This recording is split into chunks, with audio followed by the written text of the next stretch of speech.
You're listening to How to 20-something, the best podcast that helps both men and women navigate their 20s and learn how to adult across all aspects of their lives. We're going to focus on career, relationships, finances, fitness, nutrition, and all of the common challenges and obstacles a typical 20-something will face in this post-college life. I'm your host, Jess Diamond, and I am the CEO and founder of Jess Diamond Coaching, where I help young professionals get their shit together, gain their confidence, and own their life.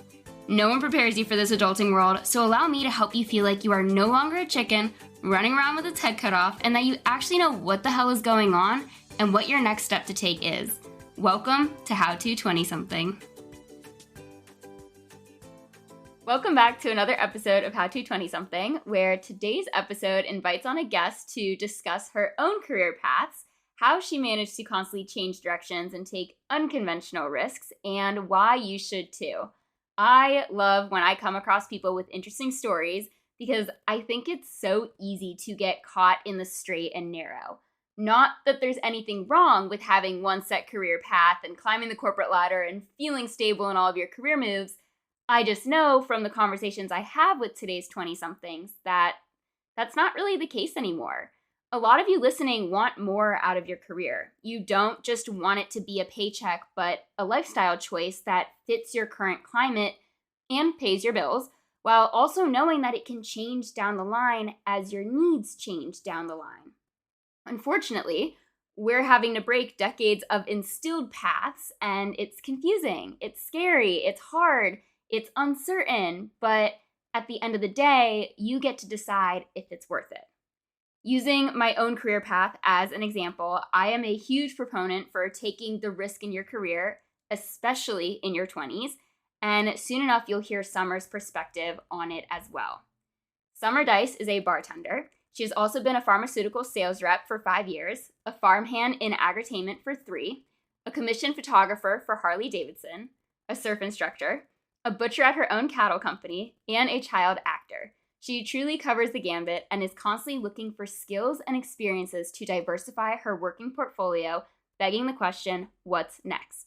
Summer is a great person to talk about changing paths now versus later because she just wrapped up her 20s by the time this episode comes out.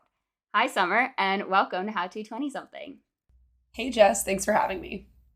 Yeah, I'm glad you're here and happy to have you on. Now, you told me something the other week, and I want you to start off this episode with breaking it down, and that is your parents' view on career paths. I know I can speak for myself when I say this, and for a majority of people listening, that our parents had a relatively linear career path and continued to work in the field they studied, at least to some capacity. But your parents were different in the message they instilled in you. So how did your parents sculpt your view of the working world? So my parents are really different from each other and different from a lot of what I've learned other people's parents are like, kind of what you were mentioning. And neither of them had a particularly linear career path. My mom maybe slightly more so than my dad, but no matter what, when I was a kid, they always told me a lot about the life they had before I came into the world. So I knew a lot about my parents, and I'm still always learning a lot about my parents' life before I came around.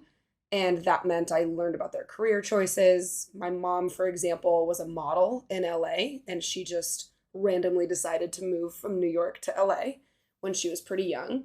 My dad was born and raised in California, but did everything from dig ditches, build bicycles, race in Baja, and deep sea fish. So every time I heard about their life, whether it was together or separate, they were doing these really interesting things for either the short term or the long term. And that made me feel a little bit more comfortable just picking things up to try as a job instead of finding one set career at maybe 1 or 2 companies. Can you explain your career path a little bit? I know I did in the intro, but what is it? How did your career path influence you picking your majors and then, or I guess the other way around, like you picked your majors and then you had a career path and it's still jumping around and I know it's still about to change and it'll probably continue to change over this next decade. So give us a little insight into all of those thought processes. Okay. I think the kind of crux of the whole conversation rests on I don't view my life as a career path. I view jobs that bolster the choices I make in my life.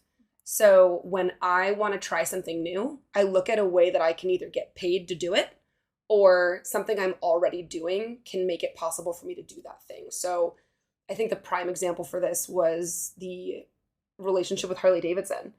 I randomly went into a Harley Davidson dealership and wanted to see if, I think my partner at the time was interested in a motorcycle. And we were talking about things that office and station, I guess that rep needed. And they said, oh, we're so short on photos. I would love to show him a photo of this bike, but we don't have any. And I said, well, do you need some? I have a camera and some free time. And it's a way of responding when opportunity knocks. If you see something that you think there's a niche you can fill or a skill you have or that one that you're trying to develop, and you step into that role, whether you feel qualified or not, whether you feel ready or not. Some of those were very easy for me to step into because I had the credit, right? Applying to college made sense because I was graduating high school. Going into an English major made sense because I had applied for a writing scholarship. And picking up additional majors happened really naturally. So the same thing was true with picking up odd jobs or starting new career paths, you might say. After I graduated, it was very similar. So I think that's kind of a prime example of it. But when it comes to making those decisions and like jumping from one thing to another, it can come across a little bit truncated or like I'm making a left turn in the middle of my life. And that's what my life looks like. My mom's is less so. She now runs a international private investigation and executive protection firm, but she's been in similar industries for 30 plus years.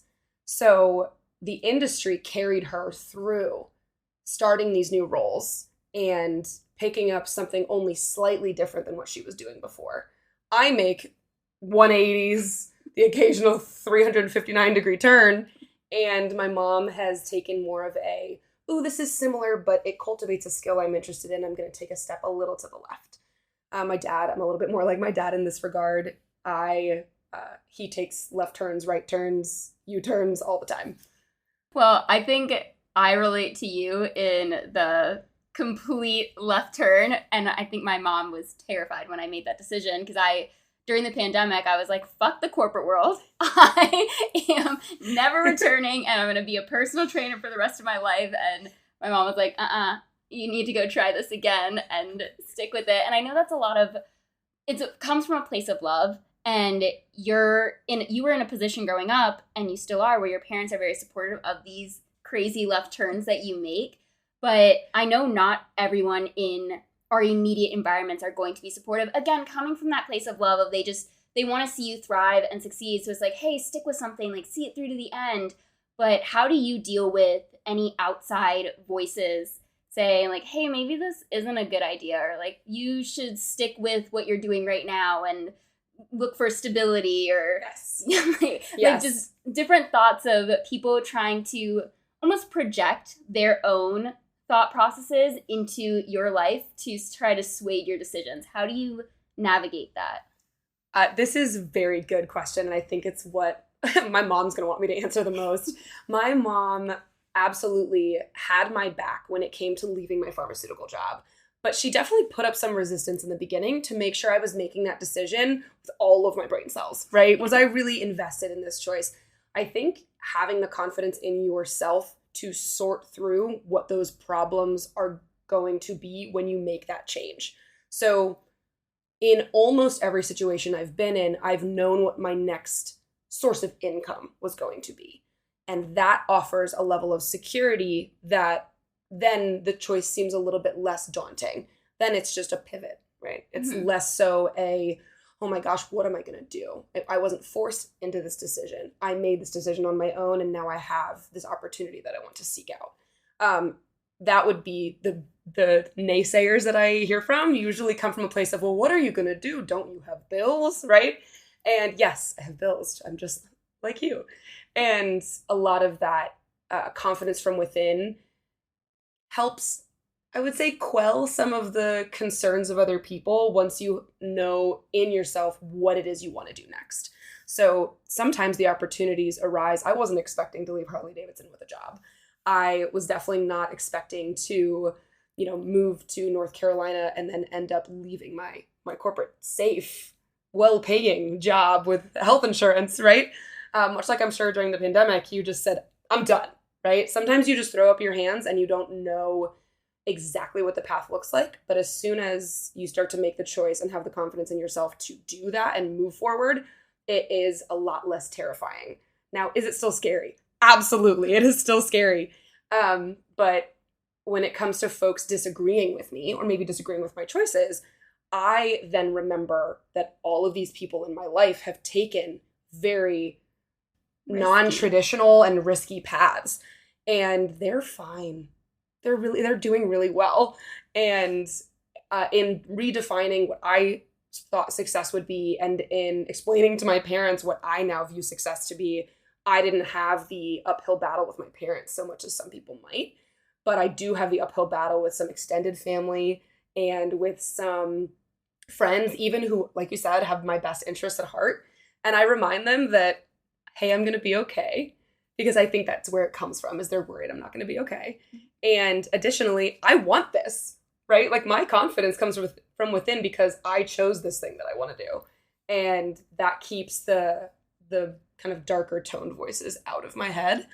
Don't get me wrong, I've woken up in the middle of the night and be like, did I just make a horrible choice, right? And that's where the bravery kind of comes back, and you have to lean on what you know about yourself and the confidence you have in what you want to do next. Well, I think a large part of the fear that comes with making a pivot or taking a risk in your career is the how. So a lot of people are like, I'm going to give an example. Like, let's say you're marketing and you're like, all of a sudden, I want to be a gym coach. How do you just make that transition? Like, within your own experience, like, where has that thought process come up? Like, okay, I want to change what I'm currently doing. This is the first step I'm going to take to try to get there. Or even from a connection standpoint of how do you get that next job if you don't have any prior experience? I think both of those go hand in hand. It's like the fear of, I don't know what step to take. And then also, how do I even make that transition in the first place? Even if I know the steps. Absolutely. I have a strong opinion on this, so I will warn your listeners. Break your echo chamber. Need to get out of your echo chamber. There are a lot of people in your life that you've kept in your life because of one thing or another. Go out and meet new people. Yes, I know that is easier said than done, but I've struck up conversation with people at coffee shops and left with a $20,000 deal. I've had, someone random walk into my life wearing the same shoes as me and then ended up getting a job offer for a friend of mine. So there are opportunities that disguise themselves as social interactions that you otherwise might not have had if you didn't go out to coffee that day, if you didn't make a choice to join that new gym or work with a new trainer, and talk about the things that are actually happening in your life with those people. I think we shortchange ourselves a lot when I say, hey, Jess, how you doing? And you say, good, right? Hey, I'm really struggling with my mind-muscle connection in my back, Jess. And Jess gave me a tip. Hey, stop, let go of your grip, calm down, right? And now I implemented that today. It's already going better for me. So the idea that you can bring what you're worried about your job or what you're worried about in your personal life to other people, maybe don't overshare, maybe do, that's your prerogative. But get to a point where you recognize that other people have as much to offer you as you do them, and make a point to have those conversations, because that's honestly what's gotten me almost every job I've ever had. Well, I love that you say that, because it goes back to building connections, which is something that I stress for my listeners and with my clients. And the clients that I'm working with right now, I've had my own connections that I've helped them. Like, I had a guest on the podcast who runs her own editing business, and I am working with a client who is about to graduate college and wants to be an editor. So I was able to ask her how she did it and relay the information to him and start building up the process for him to take those steps. And then similarly, I recorded with another guest whose husband is in the film industry, and I have another client who wants to break into the film industry. And I was like, even though the connections don't help me directly, I at least know how to connect them with other people. And it's why you should always be wanting to connect with more and more people, because you just never know. You never know who you can help. You never know how it's going to help you. And it does make these transitions easier. It's the first thing I tell people they want to make that pivot is, or even if they got laid off and they just want a job, who do you know? Mm-hmm. That's how you're going to get it. You have to go through a person, especially with all this AI bullshit built into these resumes, and you're not getting anywhere. You're not even landing an interview. You need the real person. That real person comes with connections. That connection starts with stop putting up walls all the time around people and actually talk to them and have conversations. Absolutely. I think the one thing that I have taken from my parents and the people around me and these other experiences I've accumulated, whether they be jobs or whatnot, is moving through life how you want to is pivotal.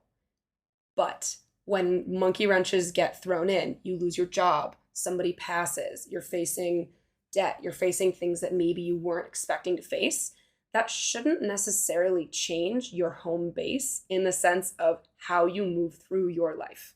So for me, it's the mantra, move like water. If I am fighting for something and fighting for something and fighting for something and it's not getting me anywhere, maybe that's not meant to be for me. I've wanted jobs and not gotten them. I've applied for things and gotten nowhere, heard nothing back. And it was recognizing that resistance was enough of the universe speaking to me to say, okay, we need to divert, we need to try something else. My best friend actually from college right now is saying, said, I am losing all of my friends here. People are leaving the company, people are leaving the area. And I said, I think that it's time for you to go too. And he was like, well, the universe didn't have to be so heavy-handed. And I said, well, maybe you weren't listening before, right? So part of that is the serendipity of meeting someone who could get you that job. And you might already know that person and not realize it because you never made the point to have those conversations. So I would say connections and acknowledging that those don't always look like a boardroom conversation, right? They almost never do. Rarely do. They rarely do. And I would say if that seems really foreign to you, if that seems like something too difficult to take on today, take a minute and work on the relationship you have with yourself and acknowledge that where you are is not forever if you don't want it to be. You absolutely can make those changes in your life so long as you work on your relationship with yourself. You look at what you're good at and what you like. Even in the jobs that I've had that I did not like, they had some really negative things going on. I found the components of my life, of myself, and of my job that I liked the most. And I focus on those things. Okay, I'm going to find a job that lets me do those things. Now, I'm not one to preach, hey, I don't want to work just so that I can live on the weekend. I'm not a weekender. I'm a live every dayer. And being able to make the choices one job at a time, one career move at a time to get to where I want to do that. And I mean, you said it originally, I would be nowhere near that without my parents' influence. Yeah, I mean, it's hard. You're going to fight yourself. You're going to fight the people around you who are going to question you. And it's not like, we're not saying taking a career risk is easy. It's not. And it's absolutely terrifying. But it goes back to what Summer was saying, is like, you have to come back to yourself. It's like, what do you want? What is important to you right now? And what career is going to support that? And I think a lot of what I see online and through conversations, that people are like, I don't like my career, but I have no idea what else is out there. And they can't just up and quit their job with nothing lined up. So. And I would not recommend that, Yeah. I would like to say. I would not recommend just up and quitting your job. But how can someone even just start to explore what else is out there? I mean, it's 2025. You can make money doing anything if you wanted to, but you have to know what that initial direction is going to look like. Like, what do you like to do? Yes. So how has that influenced some of your decisions to change paths and try something new? Absolutely. I think one of the things is opportunity is always knocking. You just have to be a lot more aware of what that looks like. So acknowledging what we said before about connections and realizing that you could walk into a coffee shop and have way more in common with a stranger next to you than you ever realized. Or if you know what you're good at and you know what you want to pursue, if you have a level of confidence in the desire, but not in the actions, someone has come before you. And they might not have done it how you want to do it, but they might have started in a way that you can then emulate. You can talk to that person, you can go meet that person, and beyond their advice, you can see how you would do it differently. The thing is, if you have something you want to do, there is somebody out there doing that thing probably way worse than how you would do it. And even if it's not worse, let's just say it's different. The thing that makes you do the thing you want to do, that desire within you, is what's going to make your approach to that thing unique. And it's going to make it like you can monetize it that way. You can sell it, brand it that way, and give other people a chance to partake in the thing that you have to contribute to the world. And part of that is knowing what you want to do. But for me, I've known what I've wanted to do for a year at a time, 2 years at a time, 5 years at a time, and accepting that when it's done, it's done. So if you're at the point where you know it's done and you want to move forward, look at yourself, look at your career, look at your daily life. What are you good at? What do you like? And is there a job that does that? And I think, much like what you just said, Jess, there's probably a job that does that. It's just a matter of talking to the right people and getting to a point where you acknowledge what that day-to-day looks like and how to execute from there. I couldn't agree more. So I want to ask more about you and your story, and just to give the audience a perspective on some of these scary leaps and maybe challenges you've encountered. So what would you say is the scariest career leap you've taken, and what pushed you to do it, to go after it? Yeah, I was, desperation is what pushed me. I had been in a long-term relationship and it just ended. And we were sharing an apartment, a 2-bedroom apartment. I moved into the other bedroom, and it was a family business I had been working for, that agritainment farm. And I loved it. I thought I was going to spend the rest of my life there. And obviously I didn't, but I was forced to find some type of job, anything. And this was a job I actually did get by applying online, and went in for an interview, got an offer on the spot, and it was just cold calling. And I said, well, I have bills, right? Back to the bills. I'm going to take whatever job I get that allows me to make what I need to make, so that when I have to make a decision about leaving, I can do so freely. And I got this job, and it was awful. And I hope somebody at that job hears this, or somebody who's in a similar position hears this, because I worked my butt off at that job. I knew that there was a way to get out of there and into something that I wanted to be doing, so long as I focused on being my best self at that job. Now, that's something that I harp on, is bring yourself. Bring the you to it, much like if you had a job you wanted to start or a business you wanted to start, the thing that makes it important is the you that you bring to it. Your podcast wouldn't be Jess's podcast if Jess didn't host the podcast. So for me, I brought my whole self to this job every day. And it only took 2 months before someone saw my work ethic, my attitude, and said, what are you doing here? Seriously, what are you doing? You have 4 degrees and you're making cold calls? And I was like, there's no job that I'm too good for. I'll absolutely do my job. And that led to an immediate hiring for the parent company to the company that I had originally got hired at.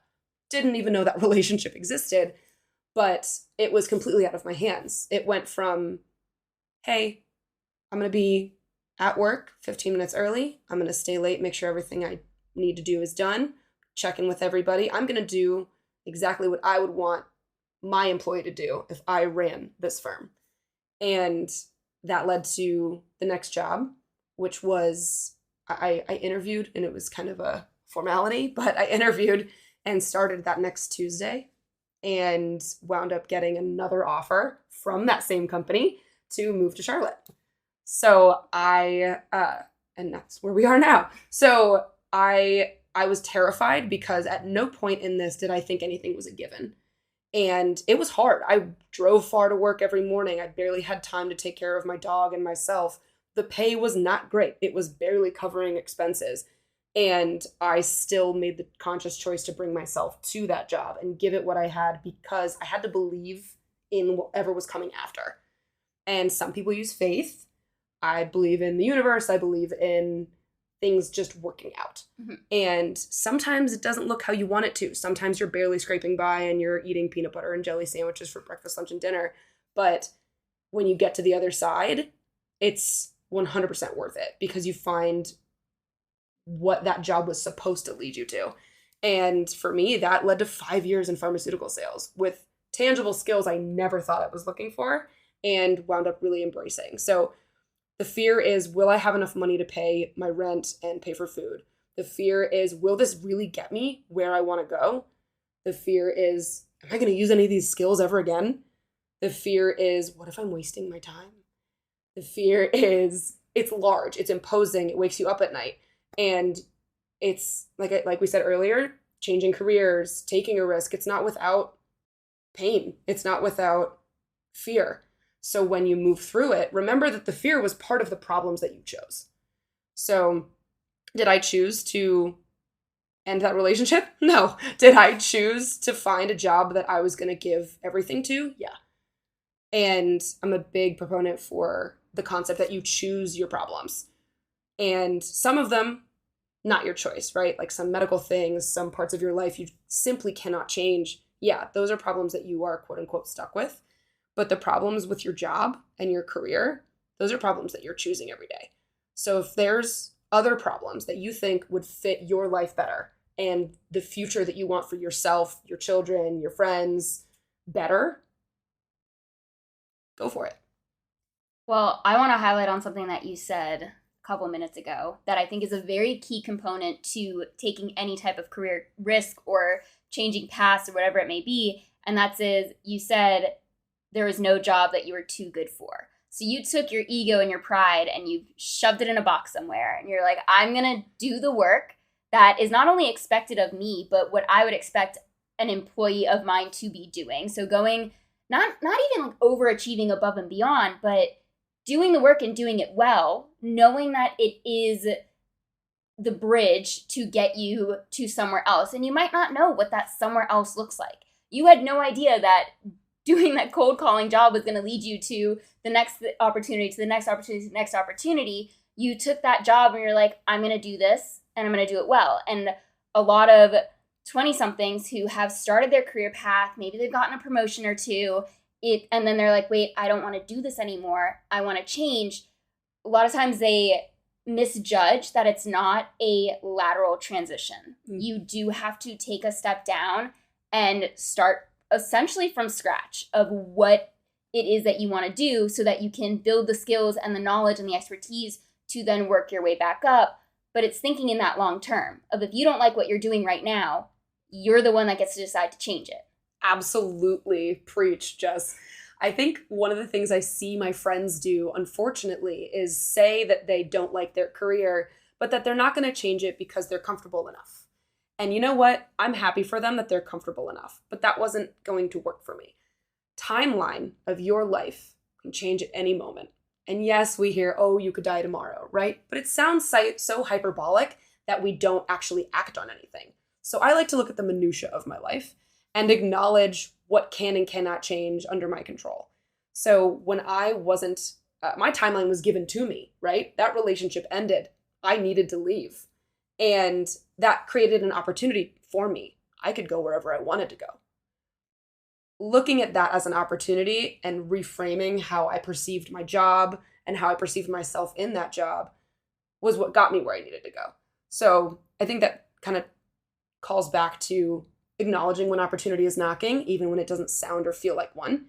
And for those of you who are lucky enough to acknowledge that you don't like where you are and you're not being forced into a timeline, take advantage of that. Look at your timeline and say, oh, I get to make my timeline. I get to choose when I leave this job. I am going to search for something that truly fulfills me. Or maybe it's you don't like your boss. You can do the same thing you want to do at another company. Go and rub elbows with those people. Go find folks who have done what you've done, making that change. Find people who have left your company for the company you want to be with and rub elbows with them.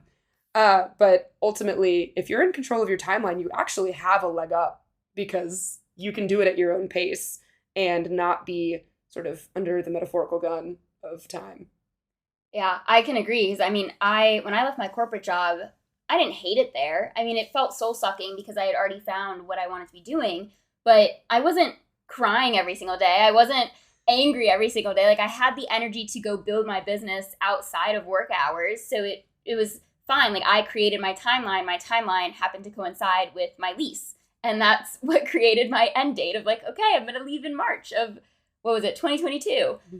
Fast forward to right now, I mean, by the time this episode comes out, it'll probably be a month past this whole fiasco of one of the gyms I worked at. And I've mentioned it on several episodes now because it's just, and I will continue to, because it's so relevant of being in a toxic work environment that yes, it was still my own timeline to decide when to leave, but there does come a point where you have to acknowledge that you've been sitting comfortably in where you're at. And it's okay to acknowledge that. And it's okay to acknowledge that it's scary to step into the unknown by leaving something.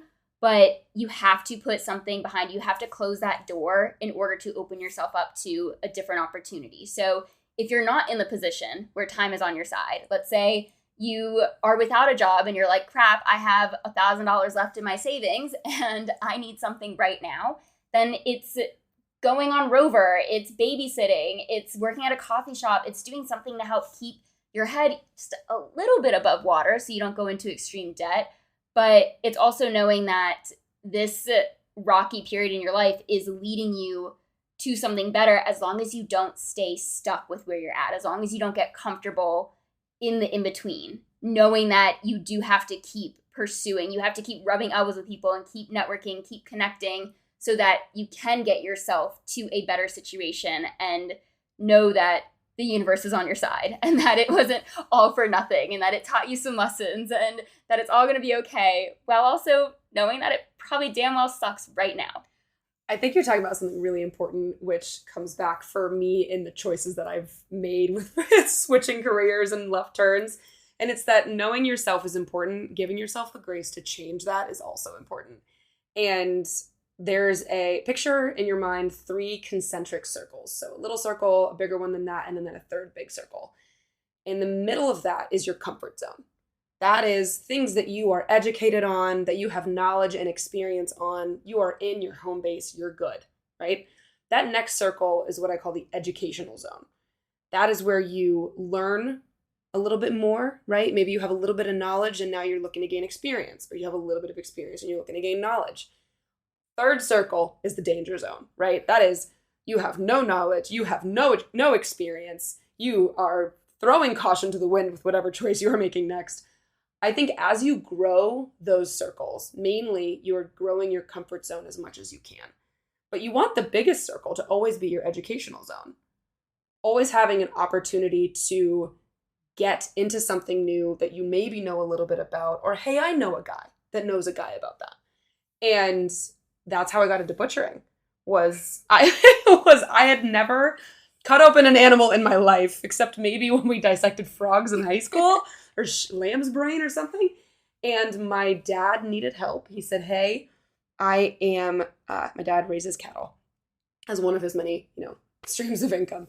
And he said, hey, I just don't have any help. I need you to come down and give me a hand. And I said, Dad, of course, I'll be there. He's a couple hours away. And we butchered a cow together. Sorry, listeners, for anybody who's unsuspecting. We butchered a cow together and I said, oh, I could totally do this. And I looked at places that might be hiring. I checked out what they needed. Do I need licensure for this, right? And so my educational, I was in the danger zone when my dad said, hey, come down, we're going to butcher a cow. I said, I have never done that. I don't even know what the inside of a cow looks like. What are you talking about? What am I supposed to wear to that? Is my first question to everything. What am I supposed to wear to that? And I went down. Dad brought me out of my danger zone into my educational zone, using a few experiences here and there to get and knowledge, right? Googling has been my friend my whole life, or most of my life, and getting to a point where more of my experiences are in my educational zone and I'm able to expand on that to the point of monetizing it. And that is critical if you're looking at a way to expand what you want to do, or change careers, or stay in your career but go somewhere else. Look at what's in your educational zone, acknowledge where your gaps actually are, and be honest, right? Be honest with yourself and acknowledge what you can build up, and then choose to build on those things, however that looks, whether it's in your free time or it's at your job already. And then it'll make your comfort zone bigger, your educational zone bigger, and you'll be able to move into a different career or a different path more readily because you've had that experience. And you've met the people that have done that experience with you or at the same time as you or before you. And that's critical. Yeah. Well, I think even with these different zones, like it's easier said than done, but it's easy to go from the danger zone into the experience and the knowledge zone as long as you go in with that curious and open mind, which is something that you've exemplified with all your stories. Is like every opportunity you're saying yes to is you're going in with that openness of I'm ready to learn. And as long as you're going there, because the danger zone is really your brain's way of protecting you of like, you have no idea what you're doing, you're going to die. That's it. That's all your brain is trying to tell you, even if you're not going to die. I mean, butchering, that's literally dangerous. Maimed or seriously injured, right? But it's knowing it's like, hey, brain, I'm not actually going to die by taking this new job that I have zero experience in, insert imposter syndrome, and go in instead of like just be ready to ask questions and take your pride, put it in that box that we talked about earlier, and know that, yes, there's probably going to be dumb questions. I know when people say like, no question is a dumb question. No, there are dumb questions, but if you don't know the answer, like ask it anyways. You could even preface it with saying like, hey, this is probably a really dumb question. I have no idea how to tie my shoes. Yep. Can you help me? Yeah. How do you tie your shoes? I can't tie a bow that isn't lopsided. I've never in my life been able to tie a bow that isn't lopsided. And I YouTubed it. For Christmas bows. And I learned how to do it on a shirt. Well, that's just it. Is like anything is searchable these days. Like why are we pretending like you have no idea how to do something when you have a phone that can immediately bring you to Google and you get to search up a how-to for it? Yeah. This is a how-to podcast. You could probably search up anything, any episode I've done, and get an answer about some aspect of your life. I'm sure. I mean, this is episode 99. There's probably 98 other ones that are going to help you with something, at least I hope.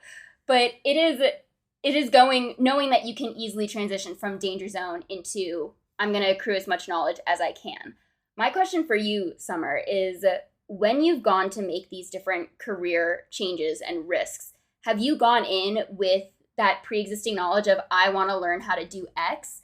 Or is it I want something different and then you've gained knowledge and experience along the way? It's been either, and then also just necessity for new, like when I had to move out or when like I graduated college and you need to start something new. You're supposed to find a job. You're supposed to do these things. I did not go into helping my dad thinking, oh, this will get me a job, right? No. I went in and thought, okay, he needs me. So I'm going. And getting there and learning all of that opened my eyes to a type of work that I had never considered. And in learning from him, I knew I wanted to learn from other people who maybe actually did it as a full-time job or had a different way of doing it.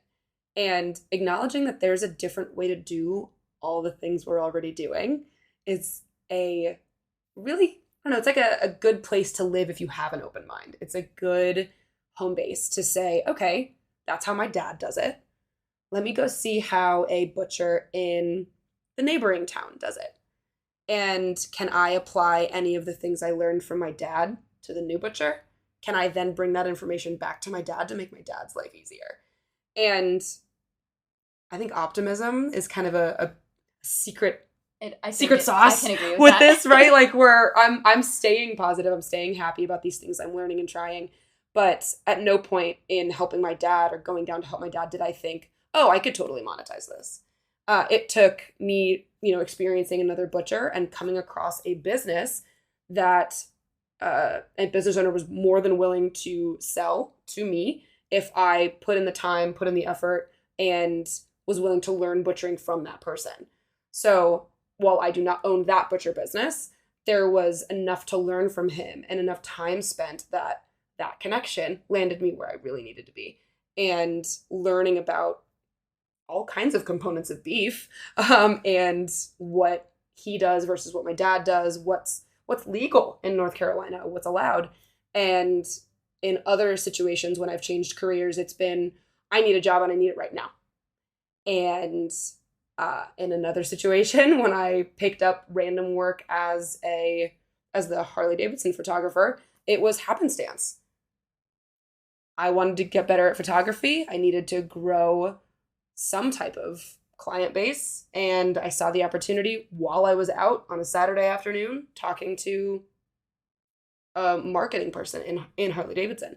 So conversations definitely get me where I need to go, but realizing that when someone asks you for a favor, it could also be an opportunity in disguise. And sometimes that means that you're connecting people that need to know each other, and you never know when that'll come back for you. And maybe it never does, but I like to think that it does in its own way.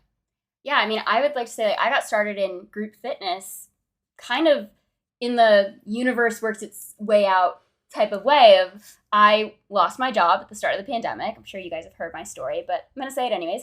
Lost my job, and after a month into being unemployed, I was like, you know what? I was not in the danger zone. I was in the let's gain some knowledge. How do I work out better? I like to work out. I want to learn how to be better. So I started a personal training certification. And then, of course, because Facebook listens to all of your conversations, I got an ad for a group fitness company, outdoor group fitness company, which is perfect for a pandemic when you're living in Florida, and they were looking for trainers. The fun part of that story is January of that year. I was feeling settled in my adulting, and I was like, I'm going to go do something new. And I saw a Facebook post or something or an ad somewhere that was like, hey, free group fitness class. And I was like, sure, I'll go. It's right by my apartment. I'll go on my way home. And I go. And it was a group fitness company called Camp Gladiator. And that was the ad that popped up right when I started my personal training certification. So I had already done a workout. I had already met these people. The coach, the trainer of that fitness class actually lived in my building on my floor across from the courtyard from me. So it was me deciding to go broaden my experiences just to try to meet people. That's why I did the group fitness class. I was like, yeah, sure, I'll meet people that are also working out. That's fun. And it led to me discovering group fitness and falling in love with helping people, which then led to coaching and personal training one-on-one. And it's like that one decision to go try and meet people in a new city that I lived in, to broaden my friend group. Honestly, I just wanted to make friends, led to this whole career path that I now have 5 years later.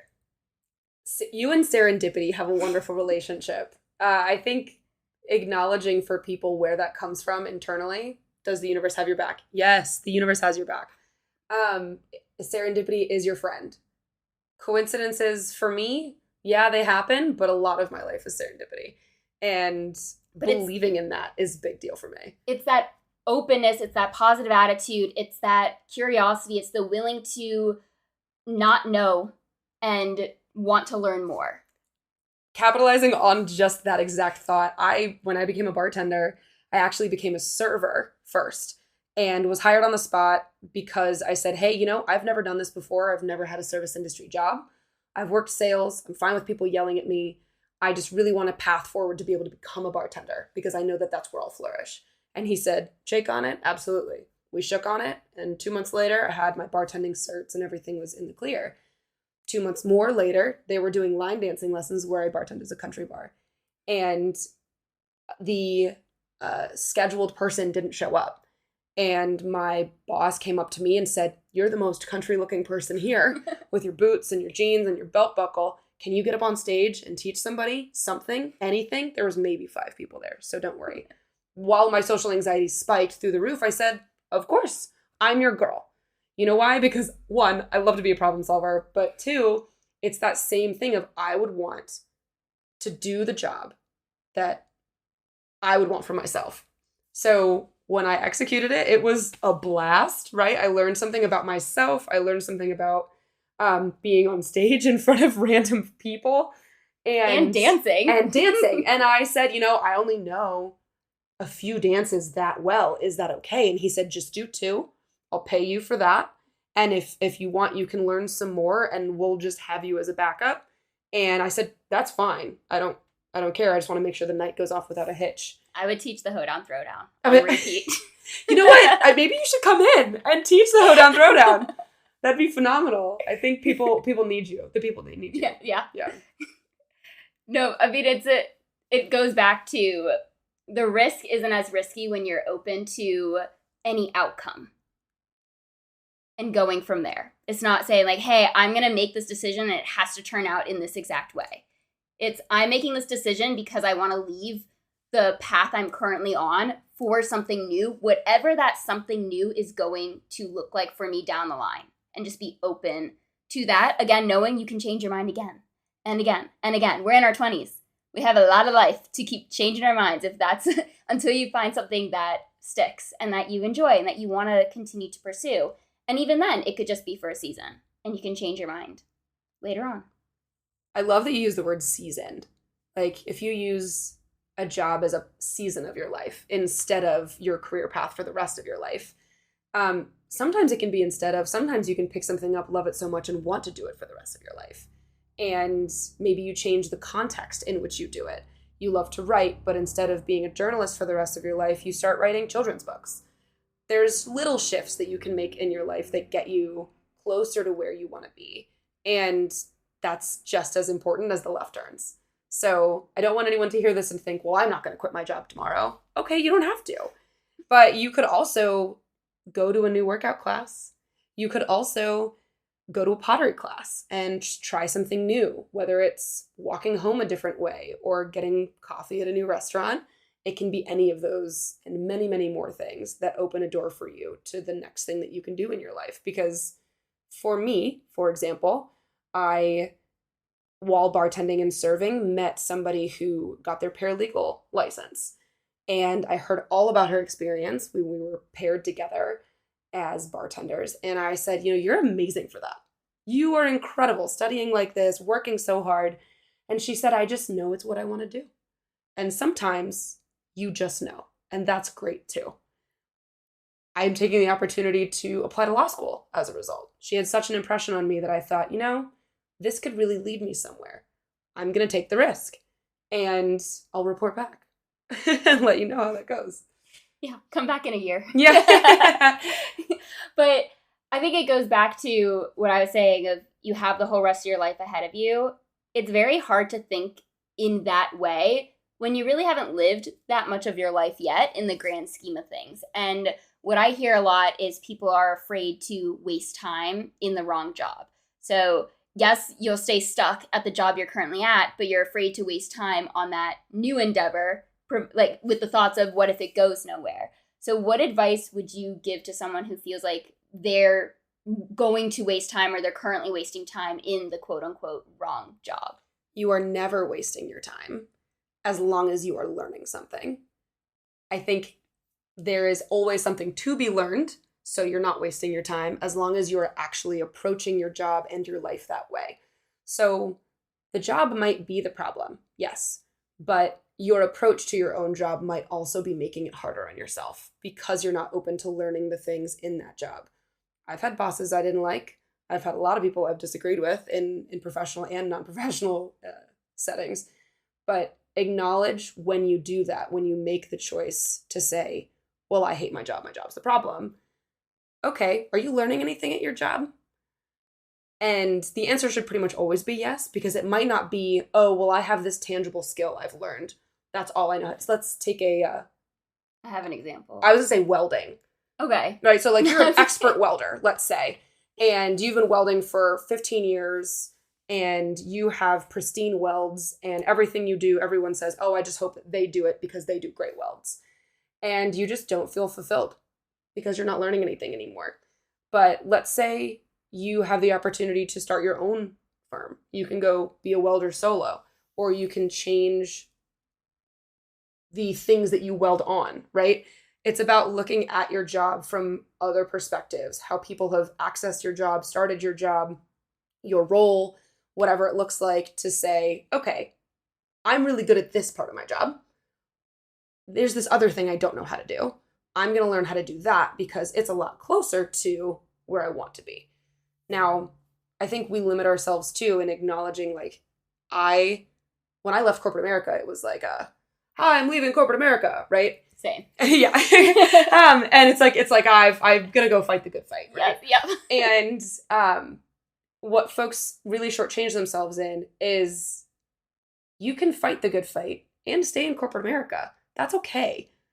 If there's something within it that you're helping yourself learn, I'm not saying you have to hate your job to leave, but a lot of the times people do. So ultimately, if you are learning something, you are not wasting your time. If you are learning something outside of your job and your job is helping you do that, that's still not wasting your time. And that's a reframing of your brain, right? Like you kind of have to change your perspective on that. If it still feels like you can't be your whole self because of the job that you have, I would cite what I said before. Get to know yourself, get to know what you like at your job and what you don't, get to know what you like in your life, and start to make a plan to pivot, whether it's by 2 degrees or 180. The plan to pivot is being open to those opportunities and being aware that you're not wasting your time if you are looking for opportunities and still learning. Well, I think when it comes to taking a risk in your career overall, any decision you make, any move that you want to make from where you're at right now to just anywhere else in down the line is all reframe. It's all the way that you think about it. It's going to be scary regardless, but it's been done before. It's not going to kill you. You're not going to end up homeless. I hope not. Please don't quit your job tomorrow without a plan lined up. I've said this many times. It's like, strategize. That strategy begins with how you're looking at your life and who you want to be interacting with on a regular basis. I think the other kind of quote from my life, or things that I've heard in my life for a long, long time, probably about 20 years now, is they can't eat you. Right? It's like very dark and scary, but the idea that the people that you're upsetting, they're not going to eat you. The job that you're leaving. Yeah, let's talk cannibalism. Maybe there's a valid career there. I don't know. Maybe you're into that sort of thing. We talked about butcher. Yes. But the people that are upset with you, they're not going to eat you, right? Nobody's going to force you to make a change that you can't at least get ahead of in some way. Now, is it going to look conventional? Maybe not. Is it going to be your dream job right off the bat? Probably not. But making those small changes gets you to where you want to go, even if they seem non-traditional or risky. It's more about bolstering your confidence and acknowledging that when you go to make that shift, you're going to have to face some changes, whether it's budget changes or timing changes, scheduling changes that allow you to get a little bit closer to the life that you're looking to lead. Yeah, and knowing that sometimes getting a little closer doesn't necessarily mean that as in you're getting closer and you can see yourself getting closer, but it's getting away from what was holding you back. Absolutely. And you don't know where those opportunities are going to come from, just like your friend that did the camp, right? Yes. Camp counseling. We talked about that off air. Yeah. Oh, I'm so sorry. This is off air, or was off air. But I really appreciated that. I think a lot of the things I've done have been almost happenstance. As someone who's been a camp counselor and gotten a second job from that, there's a way to do that. Yeah. For the audience, the story is I had a friend in college who went to try to apply for an internship going into his junior year, and he didn't get it. So what he did instead was he became a camp counselor at some random camp in California. And then the next year he applied for a different internship, and he ended up getting that job because the guy interviewing him had some kind of connection to that camp, or they connected on some kind of life lesson that was developed from that camp, or like from being a camp counselor. There was a connection that happened from a very random job opportunity that my friend decided to take instead of trying to find a different internship in the business field. But I have one last question for you, Summer. Okay, I'm ready. And that is, what do you think is one small risk someone can take today to get closer to a career that they love? Do it scared is my number one, right? That's really popular on socials right now. I think it's going to depend on what they want to do, right? Like if you're making a full left turn or not, if you're able to quit your job or not. But go talk to a stranger in a chatty setting. Join a run club, talk to somebody new. Go to a coffee shop, talk to somebody new. And really push yourself to keep that conversation going and see not just what they do, but what have they done to get to where they are. I strongly recommend talking to somebody who is noticeably older than you. My best conversations have been throughout my 20s with people in their 40s and 50s. And they're usually a little more chatty. They're willing to talk because they remember being 25 and confused and not ready for whatever came next. That is my number one advice, is expand your network socially by talking to new people over the littlest things you may have in common, and preferably with someone older than you. Yeah. The risk is changing it up. Get used to the change and try something different. Change your schedule a little bit next week. Talk to someone new at a coffee shop. Like, do something different that without that expectation of this is going to lead me somewhere in the direction I want to go. Just go in it with, I'm going to do something different this week, and name what that is and go and do it. Yeah, the follow through is epic. The not conditional behavior is essential. I'm only going to do this if it gets me a new job. Well, then you're probably not going to end up with a new job. You're going to just end up with a really like tunnel vision, blinders on focus. And while that does serve people in like longevity of a job, it does not necessarily create new opportunities and keep you open to newness. So take the blinders off, talk about whatever's relevant, get in deep conversation with someone, keep light conversation with someone, find out just what they do. But many, many times you'll find if you bring your whole self to that conversation and really stay present, you're going to learn something really cool. Yeah, go in it with the how can I help you and not the what's in it for me mentality. But amazing. Thank you so much, Summer, for being a guest on How to 20-something. Where can people find you if they want to follow your journey and all the changes that are about to happen or connect with you?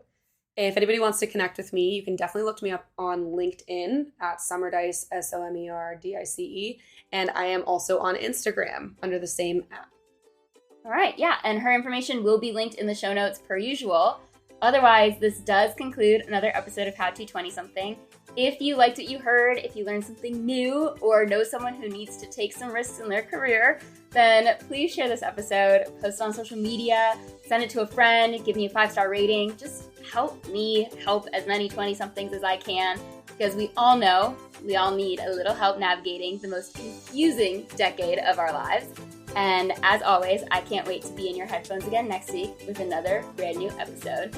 Episode 100! Okay, signing off now.